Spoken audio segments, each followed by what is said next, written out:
സിനിമയുടെ തുടക്കം തന്നെ കാണിക്കുന്നത് സൂപ്പർ സ്റ്റാർ സൈജു കുറുപ്പ് എന്ന ഇൻട്രൊഡക്ഷൻ സീനാണ്. സൂപ്പർ സ്റ്റാർ രജനി എന്ന് രജനികാന്തിൻ്റെ സിനിമകളിൽ എഴുതി കാണിക്കുന്ന അതേ രീതിയിലുള്ള ഒരു ഇൻട്രൊഡക്ഷനാണ് ഇതിൽ അവതരിപ്പിച്ചിട്ടുള്ളത്. നെക്സ്റ്റ് സീൻ കലാരഞ്ജിനിയുടെ ഈ ഒരു നിൽപ്പാണ്.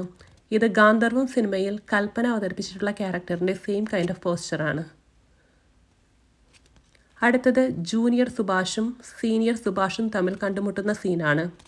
ഏഴാം അറിവ് സിനിമയിൽ സൂര്യയും വില്ലനും തമ്മിൽ കണ്ടുമുട്ടുന്ന സീനിൻ്റെ അനുകരണമായിട്ടാണ് ഈ സീൻ എടുത്തിട്ടുള്ളത്. ഈ ഒരു സീനിൽ ജൂനിയർ സുഭാഷിൻ്റെ മാനറിസം എക്സാക്ട്ലി ഏഴാം അറിവിലെ വില്ലൻ്റെ അതേ മാനറിസം തന്നെയാണ്. ഈ സീൻ തിയേറ്ററിൽ ഒരുപാട് ചിരി ഉണർത്തിയ ഒരു രംഗമാണ്.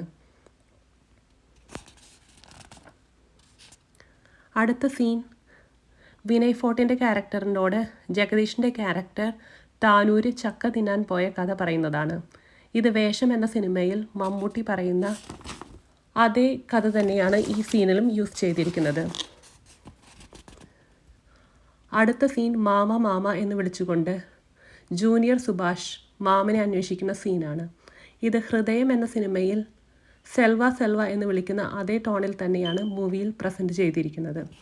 അടുത്ത സീൻ ഭരതൻ പിള്ളയുടെ മകൾ ജഗദീഷിനോട് എന്തെങ്കിലും ഹെൽപ്പ് വേണോ അങ്കിൾ എന്ന് ചോദിക്കുന്ന സീനാണ്.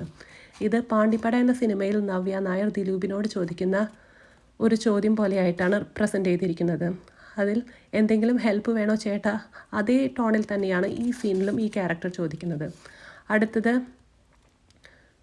അടുത്ത ഈ സീൻ ദൃശ്യം എന്ന സിനിമയുടെ ഒരു സ്പൂഫായിട്ടാണ് സിനിമയിൽ റെപ്രസെൻ്റ് ചെയ്തിരിക്കുന്നത്. ദൃശ്യം സിനിമയിലെ സിമിലർ ആയിട്ടുള്ള ഒരു ഡയലോഗാണ് ഇതിനും യൂസ് ചെയ്തിരിക്കുന്നത്. അടുത്തത് കൂലി എന്ന സിനിമയിൽ ഇലക്ട്രിക് ചെയറിനെ പറ്റിയുള്ള ഒരു റെഫറൻസാണ്.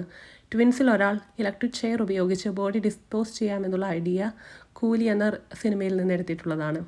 അടുത്തത് സൈജു കുറുപ്പിൻ്റെ ക്യാരക്ടർ സുഭാഷിനെ തോളിൽ തട്ടുന്നൊരു സീനുണ്ട്. ദശരഥം എന്ന സിനിമയിൽ മോഹൻലാലിൻ്റെ ക്യാരക്ടർ സുകുമാരിയുടെ തോളിൽ തട്ടുന്ന അതേ പാറ്റേണിൽ തന്നെയാണ് ഈ സിനിമയിലും ആ സീൻ എടുത്തു വച്ചിരിക്കുന്നത്. അടുത്തത് കലാരഞ്ജിനിയുടെ ക്യാരക്ടർ രാവിലെ പല്ല് തേച്ചുകൊണ്ട് എങ്ങനെ ബോഡി ഡിസ്പോസ് ചെയ്യും എന്നുള്ള ഒരു ഐഡിയ കൊടുക്കുന്നുണ്ട്. ഈ ഒരു സീൻ സിനിമയുടെ ഒരു ടേണിംഗ് പോയിൻ്റാണ്. ഇത് ജോക്കർ എന്ന സിനിമയുടെ ഒരു റെഫറൻസ് ആയിട്ടാണ് എടുത്തിട്ടുള്ളത്. നെക്സ്റ്റ് സീൻ കലാരഞ്ജിനിയുടെ കയ്യിൽ നിന്ന് ജ്യൂസ് വാങ്ങിയിട്ട് പിന്നെ ജ്യൂസ് വേണ്ട എന്ന് പറയുന്ന ഒരു സീനാണ്. ഇത് റോഷാക്ക് എന്ന സിനിമയുടെ റെഫറൻസ് ആയിട്ടാണ് എടുത്തിട്ടുള്ളത്. ഈ സിനിമയിൽ, അതായത് റോഷാക്ക് എന്ന സിനിമയിൽ ബിന്ദു പണിക്കരുടെ കയ്യിൽ നിന്ന് ജ്യൂസ് കുടിച്ചിട്ടാണ് ജഗദീഷിൻ്റെ ക്യാരക്ടർ മരിക്കുന്നത്. അടുത്തതായിട്ടുള്ള ഈ സീൻ കലാരഞ്ജനിയും ജഗദീഷും കൂടി ഒരുമിച്ച് ചേർന്നിട്ടുള്ളതാണ്. ഇത് അനീതി പ്രാവ് എന്ന സിനിമയുടെ ഒരു സ്പൂഫ് വീഡിയോ ആയിട്ട് ആണ് എടുത്തിരിക്കുന്നത്. ഇനിയും കൂടുതൽ മൂവി റെഫറൻസ് ഉണ്ടെങ്കിൽ താഴെ കമൻറ്റ് ചെയ്യുക. വീഡിയോ ഇഷ്ടപ്പെട്ടെങ്കിൽ ലൈക്ക് ചെയ്യുകയും സബ്സ്ക്രൈബ് ചെയ്യുക.